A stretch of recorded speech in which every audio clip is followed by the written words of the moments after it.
Hey, welcome to the Citizen Mike Show. Thanks for tuning in. We do appreciate it. My name is Mike Brudinski, and somewhere on that split screen is Republican Town Councilor Christina Tatta.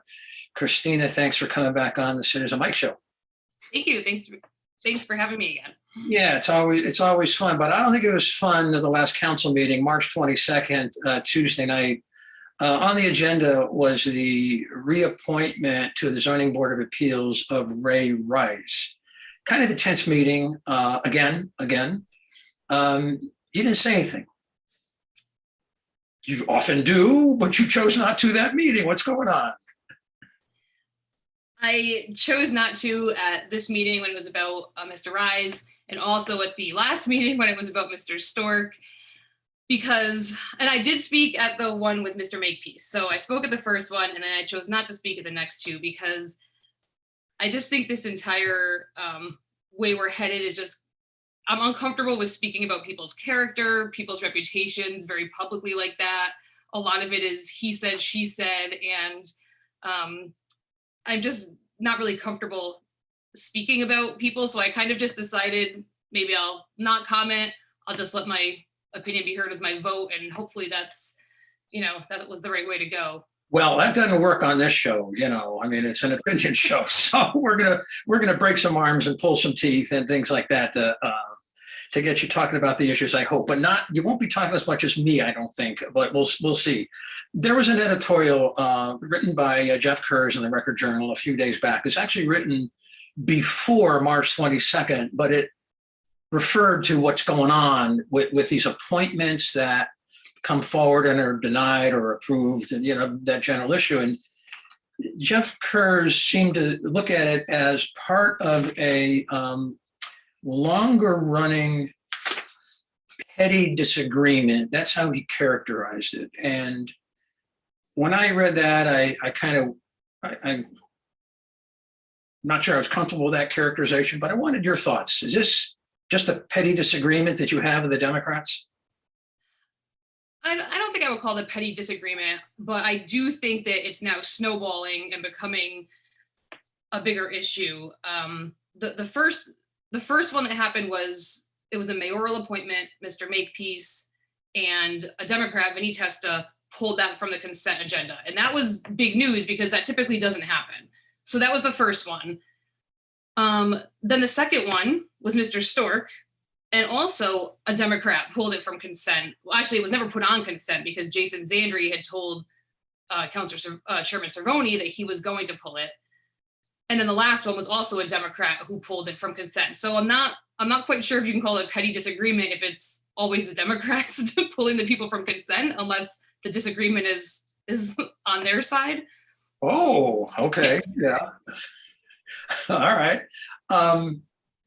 Well, I disagree with Jeff Kurz because I think the divide is more substantive, much more substantive, and to characterize it as petty, I think maybe reflects a lack of understanding as to what's going on. At least my take on it. I mean, there may be people on the council that know it is petty, and we shouldn't be doing it. But I see an issue of governance here that I want to talk about with you. But I kind of got a lot to say. Let me get that on the table first, and then we'll get your reaction to what I say. But on March 22nd, the issue was whether or not to reappoint Ray Rice to the Zoning Board of Appeals. And those that follow social media, Facebook in particular, could reasonably believe that Ray Rice's public persona, at least in social media, is that of a provocateur on hot button issues that pervade the culture wars, at least on social media. Now I'm talking about Facebook in particular. And so through the last few meetings, the last couple meetings, Ray Rice's Facebook posts became an issue with some, not everybody, and that's what we're going to talk about. I mean, that's sort of the divide. For some, they were very relevant, and I think to others, they were completely irrelevant. But the Record Journal reported it this way, and the reason why I'm reading the Record Journal article is because that helps form the public perception of the issues. If it's not reported in the Record Journal, not many people know anything happened. maybe 100 or 200 people tops watch the council meetings, and probably not all the way through. So this is the reporter's take, or reporting in part on Ray Rice's Facebook post. He reports that a post shared on Rice's by Ray Rice contained the discredited claim that President Joe Biden has Alzheimer's disease. I'm going to throw that post up on the screen. Additional posts found on Rice's public Facebook page contain discredited claims that Biden is a pedophile and that Vice President Kamala Harris is a prostitute. Several shared posts express transphobic views, while another contains images of swastikas superimposed over Democratic Party iconography, calling it the party's new logo. Several posts flagged by Facebook filters as containing misinformation remained on his page this week. That's as of the date this article was written. Reached my phone. Ray said he was just joking around. He said it was intended as a joke. I'm of the opinion that most folks in Wallingford who became aware of Ray Rice's Facebook post, either through the Record Journal or by getting them, actually, and I'll bet all 9 counselors, make a note, I'm going to ask you about this, and I'll bet all 9 counselors winced when they learned about the nature and content of these posts that the Record Journal referred to. And why would most people, not everyone would wince, but I think most people would. And why would people wince? Why would counselors wince? Because I think they have some sort of a internal, unarticulated personal standard, like an intuitive idea, some sort of a personal notion about an expectation of a personal standard to be followed by public officials. Again, they don't articulate it, they don't write it out, they don't think about it, it rarely comes up. But I think intuitively they got some idea. And those that reacted negatively to Ray Rice posts probably believed to some degree, some more than others, that public officials should project some level of dignity or an image of fairness, respectfulness, objectivity, and thoughtfulness in their personal lives. And so it becomes maybe fair to consider, and this is the question, is it fair to consider speech and conduct of individuals when they are not acting in their official capacity, when those people come up for potential nomination for boards and commissions? Is it fair to consider their Facebook posts and their external, and that's Vinnie Cervone's word, their out of the chambers, conduct and speech? And there's a difference of opinion on that. And the Republicans on March 22nd took the position that no, you don't consider their Facebook posts, you don't go through their social media, you don't consider that. It's kind of the logical extension of that reasoning is sort of anything goes. They can do what they want, say what they want. We don't consider it, which leaves open the possibility that nominees could be white supremacists, sexist, racists. They could have invaded the Capitol on January 6, 2021.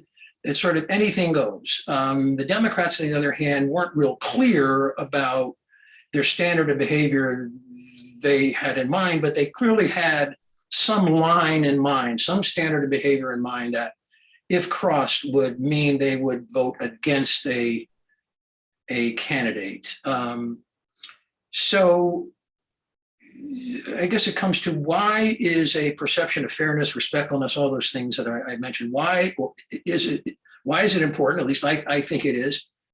And I think at first it reflects on the values of the town. We're watching ourselves, and outsiders are watching. What kind of a town are we? What are our standards? What are our values? And the people we appoint reflect that. And note the letter of the editor of the Record Journal. It came out today, if I can put my hands on it. It was written by a person from Meriden. Short and bitter, put the knife in. Didn't mince any words, pretty harsh, but it's out there.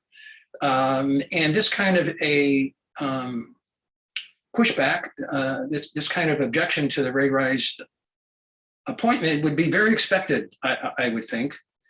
She wrote, editor, IS, Wallingford Republicans, keeping it classy. It's my tone of voice. I'm trying to add some life to this letter, so bear with me here. IS, Wallingford Republicans, keeping it classy. Joking about the first American woman vice president being a prostitute, joking about the president having Alzheimer's disease. Mr. Ray Rice, did you ever have a family member with Alzheimer's? I bet you haven't. On behalf of every woman and decent man, you disgust me. You don't belong in the ZBA. You don't belong in polite society. Kim Morris from Meriden wrote that letter to the editor. So this kind of reaction, the Republican Town Committee, the Republican Town Councilors had to expect that. They can't believe, I don't think they could believe they could appoint a controversial guy like Ray Rice and not have some adverse reaction to that. So one is the public image, and the other is commissioners on the Zoning Board of Appeals are not like town councilors in a sense. They're not like legislators of the state of Connecticut. They sit in a quasi-judicial role, a quasi-judicial capacity. Whereas if you're in the legislature, on the town council, you can be more of a flame-throwing activist, because you're not ruling on the rights and liabilities of individuals who come before you, like Zoning Board of Appeals and Planning and Zoning Commission and maybe other commissions. A quasi-judicial capacity like a Zoning Board of Appeals means you rule on people's lives and their pocketbooks and their investments. You rule on those, and you need therefore to have a temperament more like a judge. Quasi-judicial is the accepted, concept for that. And so people that come before the ZBA need to have confidence and faith that no matter who they are, their political persuasion, their color, their faith, their ethnic background, everything, they need to feel that their issues are being handled with fairness and care. And they can find out about outside behavior. People can tell them. So I think that's why it's important. So let me stop there. And there's other things I want to say, but I want to get you in on the conversation. and then we'll cover some of these other points. Your reaction to what I just, opined. Yeah. Coming from someone like myself who kind of despises social media, I've been off. I go off and on Facebook. I've been off for several months now. I think a lot of people, the way they either portray themselves on Facebook or the way others portray them on Facebook, are often not who the true person is. And while I certainly agree that, we need to be careful what we say and put out there, I think the reason that those of us who voted for Mr. Rice voted for him is because we know him as a person. I personally was on ZBA with him for several years before I ran for council, and I never saw anything troubling happen ever at a ZBA meeting. I've never felt any sort of bias from him, serving on that board. And so I think when you know the person, you get a better comfort level of who we're appointing to these boards and commissions when we know the person. That being said, I do think you're correct in that we are held to a higher standard, and probably rightfully so. And I'm kind of glad this is coming out now, because I think now going forward, now that everyone's a little bit more aware of it, maybe people might think twice about the things that they're putting out there, the things that they want to say. And I think the town committees are aware of it now. I think the council's aware of it. I think people on boards and commissions are maybe a little bit more aware of it now that this is all kind of becoming a bigger issue. Yeah, I think the divide between what you said and what I said, is that people that know Ray know him one way, and you were emphasizing that. Mm-hmm. And I was emphasizing people that don't know him personally, but know his Facebook persona. And those are the people I'm concerned about. And, and the reputational public relations problem that controversial people can create for the town and for their boards of commissions. So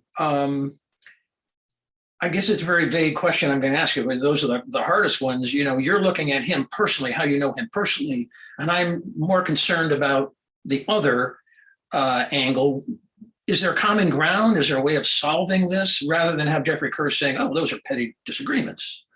That's not good. Yeah, I guess, I think one of the counselors brought up, having, maybe there's standards or there's things that we want to consider that would disqualify somebody. And I just think I think it kind of is based on each counselor and what we think is over the line or what isn't. And, I do have a hard time telling somebody they can't express themselves or say things that they want to say. But like you said, the other side of the coin is you don't want people saying totally egregious things and then, the town ends up in trouble with something like that. But it's tough. It's a tough call. And I think we just need to look at each individual and their character. And I guess now we look at social media posts and we make determinations based on each individual case, but it's you raised two things. You raised two issues, and I want to hit the easiest one first, I think, and we hear this in arguments or positions on this issue. Freedom of speech. Everyone has a freedom of speech. I get that. So everyone can push their First Amendment rights absolutely to the limit and say outrageous, unpopular, insulting, horrible things, but that doesn't mean they have a right to be appointed. So what they say can be weighed, I would say, but you don't. What they say on like social media or at a speech or something can be considered when their appointment or reappointment comes up. But now you've confused me. Can it be not? Well, I guess we're in this position. If you've dug yourself in a hole, you can get out of it. Clearly you can just get out of it. And you could say, we're not looking at social media anymore, rather than, well, I've been defeated, I guess we're looking at social media. In this case, you knew about the social media post. You approved of him anyway. So first on the freedom of speech, do you agree with me on the freedom of speech issue? That everyone has, the right to push the First Amendment rights to the limit, but that doesn't mean those comments shouldn't be considered on appointment or reappointment. What do you think? Yeah, I can agree with that. Yep. All right. So in the case of Ray Rise, you voted for him. You voted for him notwithstanding his social media posts. You knew about them, but okay. So now the divide between Republicans and Democrats seemed to be the Vinnie Cervoni, Joe Marone doctrine. Don't look at external speech and conduct. Seems to be what they're saying. The anything goes. Are you on board with that? No, I think I fall somewhere in the middle of the two. Yeah, it's funny when I heard about the external conduct and how you portray yourself. I was thinking back to when I was in high school. I went to a school and we had to wear uniforms, and I remember in the handbook it said, while you're in your uniform, like you cannot do anything that would besmirch the reputation of the school because you're representing the school. And I was thinking back to that even when you weren't in school, when you were a representative of that school wearing that uniform, you were held to a certain standard. And so I certainly think, external conduct, comes into play and rightfully so. It's just, like I said, I think it's a case by case basis, and it's a tough situation. Okay. I want to take you back down memory lane to 2020. June of 2020. And in May of 2020, Craig Fishbein retweeted at the very least, a racially insensitive tweet. Some say it was racist. Doesn't matter, you get the point. And counselors, all of them, looked at that tweet and censured him. Yeah. So now I'm a little confused. Back in 2020, Craig Fishbein was censured on the basis of external, outside of the chamber conduct. And the resolution, read in part, the resolution was offered, the resolution of censure started this way. It says, whereas our nation is in a time of great civil unrest and frightening government abuses of power. This is in the aftermath of the George Floyd incident. That was the context of it. The Wallingford Town Council does not condone racially insensitive and inappropriate humor, nor do we condone the mocking of someone else's insensitive remarks with poorly chosen comments of our own. Specifically, the recent retweet by Town Councilor Craig Fishbein smacks of ignorance and a disgusting and inappropriate tone. Craig Fishbein, after that retweet, apologized. I don't have his exact words, but it was clear. He apologized, he acknowledged a mistake, he showed some remorse. He tried to walk it back, and he voted in favor of his own censure. I think it was a unanimous vote. So that's sort of the context there.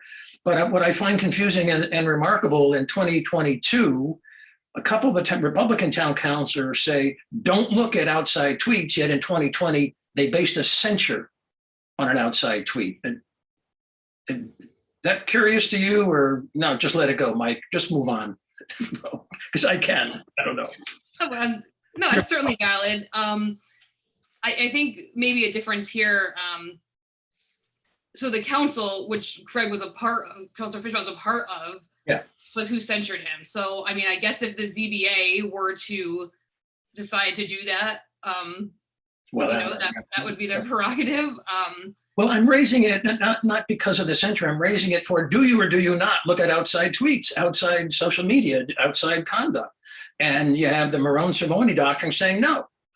Yet in 2020 they did. So that's what I hope it's not a principle by convenience, just depending on the personalities involved, but it might be. So I got a solution for you, I think. What about, you're smirking already. I can see you're not going to like this idea. I can tell I'm in for trouble. What about putting together some sort of general code of conduct dealing with social media interaction? It would just be a guideline. That's all it would be. But it could establish some general principles. And as you said, when you wear the uniform of a public official, it may be a jacket and tie, or a business suit for men or women, but when you represent the town, and a public official really never goes off duty. You're recognized as a public official. So you can put something general together so people like Ray Rice, Joe Russick, and others are not caught by surprise. They know what some general standards are when it comes to outside behavior. Everybody votes on it, and if someone violates that, that could come up or should come up at their reappointment hearing in front of the town council. I don't like the fact that something like this is necessary, but hey, we have a code of ethics. I don't like the fact that we have to have a code of ethics, but every so often someone does something that's unethical and you got to have the code there ready to go. So maybe these past few weeks have shown that, hey, let's put it to bed. We'll have a code of conduct, and everyone knows what to expect. And we don't have this divide on the council, look at outside conduct or don't look at outside conduct. And you have these disparate results from Makepeace to Stork to Ray Rice to Craig Fishbein and so on. What do you think? Well, a few things. I don't know that we would all ever agree on what the standard should be. So that would be the first problem. That's the art of the draftsman, to make them vague enough and aspirational enough. I mean, we agreed on a code of conduct and a general goal there. So, we could have wordsmith that. I think we could. Go ahead though. That's a fair point, but go ahead. Yeah. I mean, again, I don't know that I would be in support of that. Okay. I think now that this has come up, I think everyone, like I said before, is more aware. And I think maybe, as new people come on, it can just, the chairman of each commission or board can maybe just explain, just to maybe be a little more careful just as a public official, like you said. But, I also don't know that everyone would necessarily agree with that. I think there might be some people that are going to say, I can say what I want to say. And then I think it's up to the council to decide when each appointment comes up, who we think is appropriate and who's not. And if we're not doing a good job with that, that's one of our jobs as elected officials. And I guess ultimately, that would be on us. Well, I raise it because the appearance, to me at least, is that the council as presently constituted doesn't seem even-handed with their principles.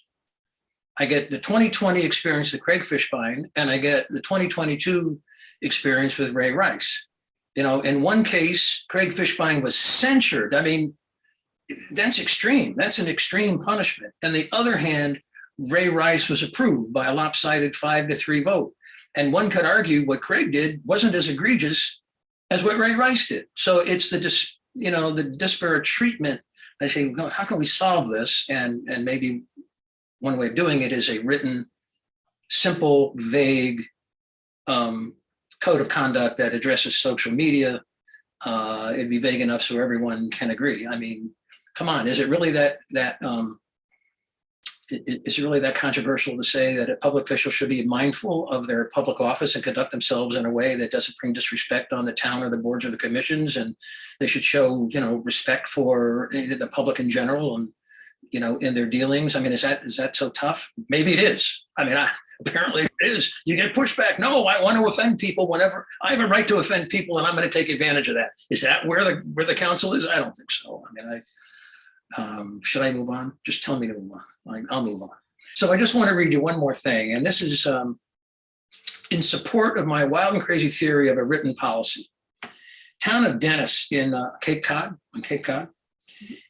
they have a code of conduct for boards and commissions and committees. They have a policy. It's a policy. It's not a code. This code is maybe a misnomer.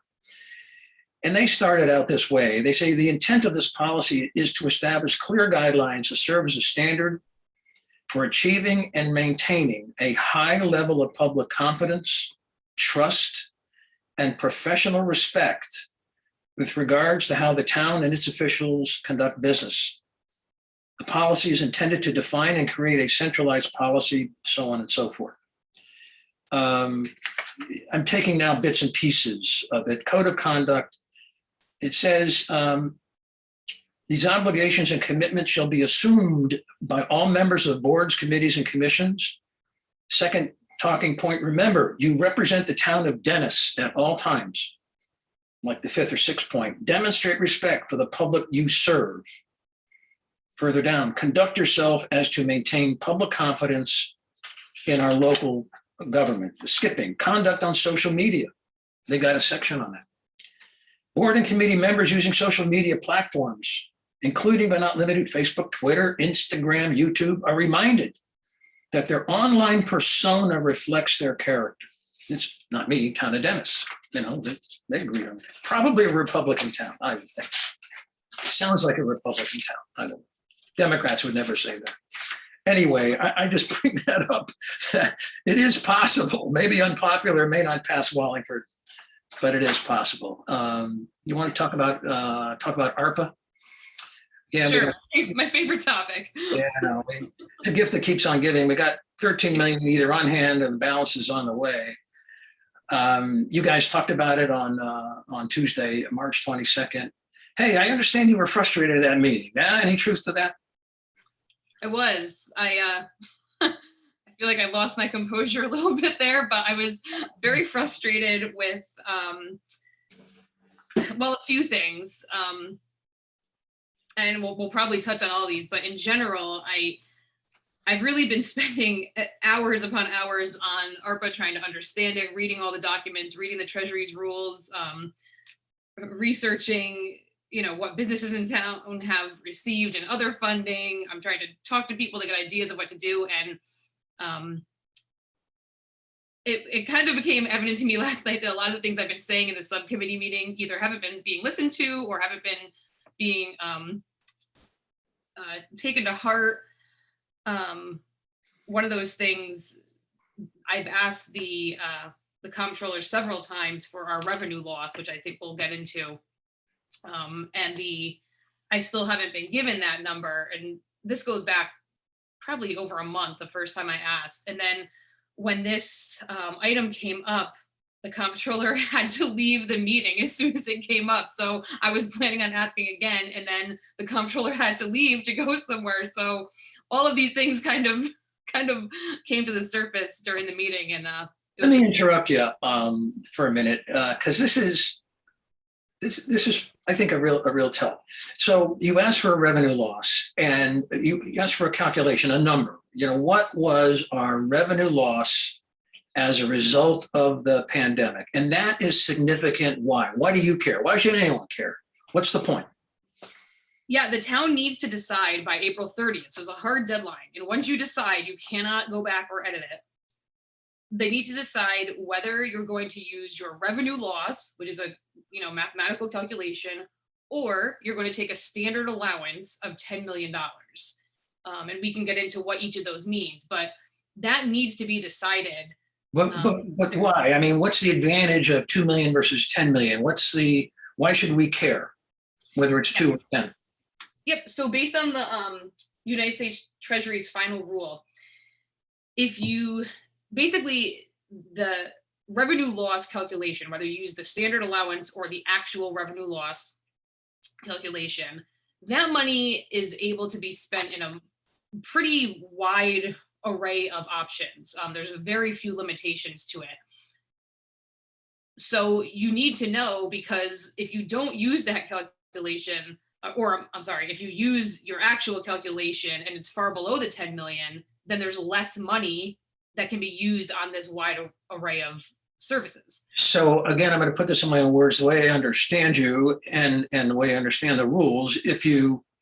And let's say the choice is between 10 million or 2 million. If you elect 2 million, you're kind of tying your hands, limiting your options where you don't have to. You lose flexibility. Whereas if you elect the 10 million, options open up, flexibility is there. And on this point, I think you and the mayor agreed. Yes. Yeah? Okay. Yes, we did. Now, as I remember, when you first asked about that revenue loss, I think it was December. Could have been, yeah. I think it was December. And then there was another meeting where you asked, and in one of those meetings, our comptroller says, well, I'm kind of busy. It's at the bottom of the list. I haven't got to it, and I'll get to it. I don't know if that was the second meeting or the first meeting. I think that was the first meeting. I think that was the December meeting. And the second time you asked, it was just, no, I don't have it. The third time, before you had a chance to ask, he probably saw it coming and he left the room. Well, actually, the third time, no, that was the fourth time. The third time was in an email last week. Oh, okay. So this would have been the fourth. All right. So what did he say in the email? Well, it was an email to the law department and the comptroller, and the law department replied and said, we're working on a memo to address that. Ah, okay. So I didn't hear back from the comptroller. So Arpa came into focus in March, April of last year. This revenue loss, the actual revenue loss formula has been on the books for almost a year. You've asked about this 4 times, and this is the starting point for a lot of decision making. And the comptroller and the mayor have, based on their comments at the last meeting, no idea. A member of the public, in this case is Bob Gross, went to the microphone and comment. I rarely mention members of the public. As a matter of fact, I almost never do. But he came to the microphone this time in response to the non-response about revenue loss and other things. And he said it was appalling. And I said, no, Bob Gross, you're wrong. It's appalling, appalling, appalling, triple exclamation mark. It's government malpractice is what it is. It's hard to understand how the town of Wallingford could be so negligent in not getting that calculation done. even the consultant, when he first came in front of the council, mentioned, got to figure their revenue loss because it may be more than 10 million. And there's a formula. You plug in the little fields and the calculation is almost automatic. All he needs is, a bunch of budgets and a bunch of annual financial reports, and it could be done. Well, I'm as frustrated as you are. And that's part of a bigger, like you said, even the consultant said, this is something you need to get done very early on in order to make decisions. And that's another one of my larger frustrations with this whole process, is that I've been saying that I think we're doing things backwards by looking at the applications first. And so this is just another thing where I think we're really doing things backwards, and now we're getting to a hard deadline, and we don't have many meetings left to decide this, and we need to decide this before we can move on. So let's talk about that a little bit. Here's what we don't know that I think should be in place before we move forward. We don't know who's going to decide on these applications. We don't know if they're going to be scored or weighted. We don't know what our website is going to look like and what the technology is going to be to support applications. Is the application going to be, this is simple stuff. I mean, simple stuff for somebody to answer. Are we going to have a web presence where you can upload documents to support your application? Is the application going to be online? But there's counselors and others. Let's get those applications out tomorrow. How? I mean, it's so easy. Someone should come in front of us and say, here's the plan.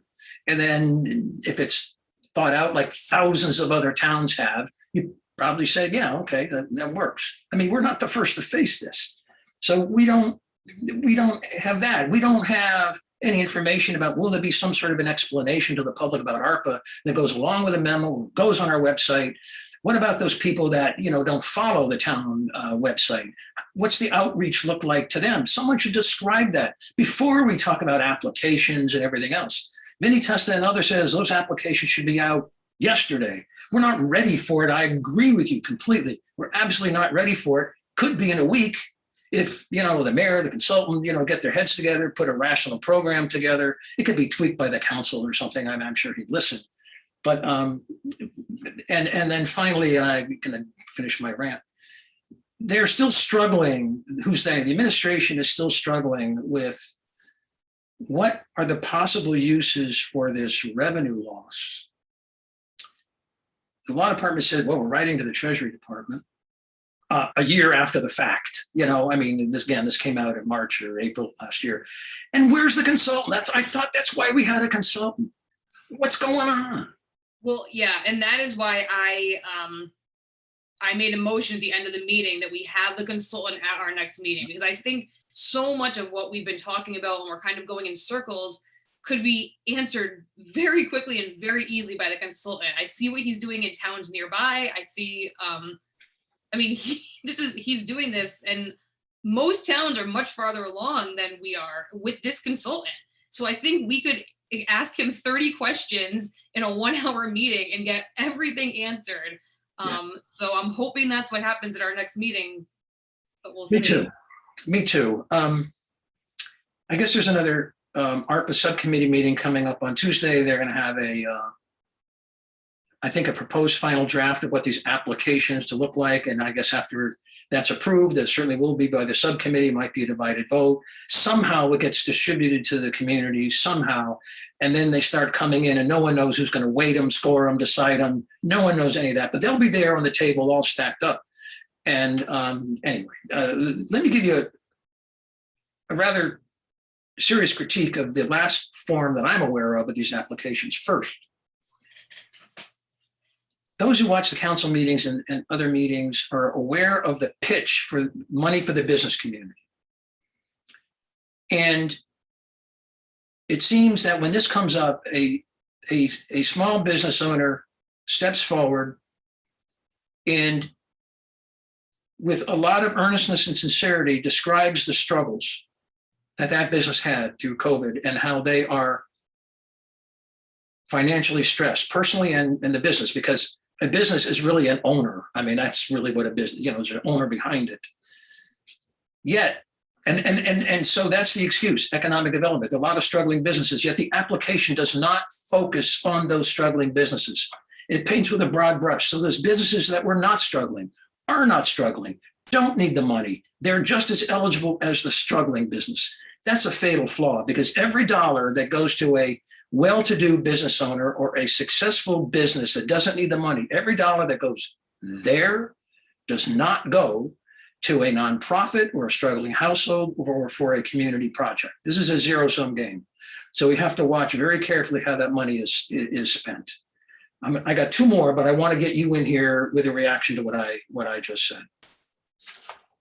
Yeah, I agree. I think the applications are very vague, and I also worry about, like you said, if we are going to focus on the struggling businesses, who is determining, with that application being as vague as it is, who is determining who is struggling and who isn't?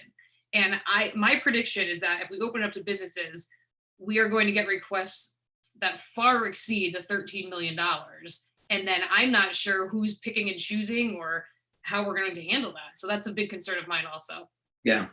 I got two more. The next one is these applications are going to be submitted declaring revenue losses without any verification or backup. Peachtree Corners require tax returns. That's not such an extreme position. If you want public money, you got to verify it. And if you're reluctant about turning over your tax returns, then maybe you shouldn't get that public money. Something can be worked out about the confidentiality of those tax returns. I don't see that as the problem. I see the town's intentional, well, it's a decision not to require verification. You're just looking for trouble. You're just not being a very good guardian of the public's money if that's how you're going to do it. They declare their own losses. There's no verification. And the idea, well, it's under oath, is protection. How naive can one be? That's a fatal flaw. And if the final draft is approved on Tuesday without means of verification, serious verifications, again, we got a zero-sum game. Money's going to go where it shouldn't, and the whole town suffers because of the sloppiness of the process so far. Your thoughts on? I was pretty judgmental there. You can push back. You got to if I'm wrong. No, I agree. And all the other programs that I've seen that the federal government gave out or that the state was doing during COVID, that's a pretty standard expectation that you would have to upload your tax returns, bank statements, all kinds of things. And if you aren't comfortable with that, then you don't apply. And I also believe that our consultant is handling this for other towns, if I recall correctly. So I think we could have him handle it if we so chose to do that. Good question to ask when he comes before you. The third problem I have, and I need you to help me explain this because you're a business lady, as far as I know, sort of on the financial wing of your business. Replacing revenue loss can be in many cases a windfall for those businesses that apply based on revenue loss rather than loss of profits.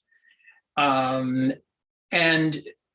if you were before the pandemic getting $1 worth of revenue, from that $1 worth of revenue, a business would have to spend money to make that revenue, whether it's on labor, inventory, cost of goods sold, whatever accounting terms you want to use, electricity, the heat, the rent, the mortgage payment. It's not $1 of profit. You might be able to get out of that dollar revenue, I don't know, what's a reasonable return? 15 cents, 10 cents, 20 cents, depending on the business, your margin, your gross margin. So what your loss really is your profit, your 15 cents on the dollar, if you cut back on expenses during the pandemic. So if during the pandemic you cut back on staff, laid them off or cut back their hours, you cut back on inventory expenses because you weren't selling as much stuff. And it could be any number. Maybe you made a deal with your landlord to reduce the rent for a period of time. I don't know. But all these things need to be looked at. And instead, therefore, of, and if you cut back expenses enough, you still may have made a profit. You still may have not had a loss. Yeah. Just every business is a little bit different. So the focus should not be on replacing a dollar of revenue. It's got to be broader than that and look at that lost profit and take into account the extent to which expenses went down and only replace, those lost profits. And this windfall thing could maybe double or triple the town's exposure to these business applications. Don't tell us about the revenue loss. Give us a more precise number, whether it's profits or some other measure that you lost. Am I off base on that? No, I completely agree. And I think, maybe a fairly easy way to look at that, instead of looking at gross revenues or a number like that, would be to have them submit a financial statement. So you submit your P&L and your balance sheet. And, if you're looking at the net as opposed to the gross, it's a fairly easy thing to determine. I mean, everybody uses some sort of an accounting software, or their accountant can submit something. Again, not very hard to verify, but we're just not asking for it at this point. Well, Christina, you have bummed me out here. Uh-oh. Arpa, you just bummed me out. I'm Sorry. not optimistic, but we'll continue to follow it.